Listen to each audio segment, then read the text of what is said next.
The U.S. Capitol appears tranquil on the outside, but inside there has been more partisan wrangling than cooperation recently between Republicans and Democrats. But why do people insist that we have to have a political fight on something where there is no fight? There is absolutely no fight. People want to politicize this because it's an election year. But my God, do we have to fight about everything? House Speaker John Boehner, a Republican, was referring to a measure to prevent millions of college students from having the interest rates double on their federally subsidized student loans. This as President Barack Obama, a Democrat, was touring universities, calling on Congress to act on student loans and other bills that used to pass easily with broad bipartisan support. But in election year 2012, the bills passed only at the very last minute before they were due to expire.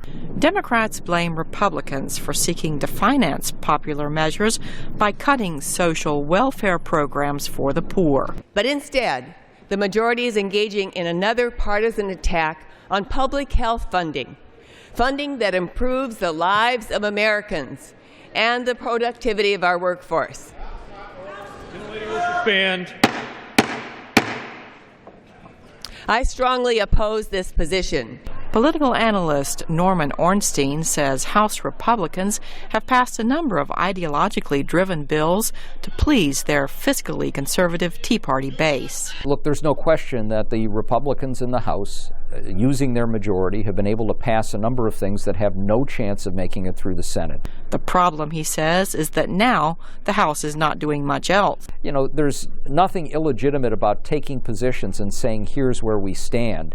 Where it moves into a territory that damages the congressional reputation is if you don't supplement that with at least some attempt at problem solving in other areas. Retiring Congressman Barney Frank, a liberal Democrat, says the breakdown of functioning in Congress has been recent, and he blames Tea Party members. Even more, though, was the victory in 2010 within the Republican Party of a very angry group of people who don't believe in governance and who believe that you shouldn't cooperate. Most conservatives argue that the U.S. government is too big already and that it should not be interfering in health care and other personal matters. It will be up to voters in November to determine how big a role the federal government should play in Americans' lives. Cindy Saine, VOA News.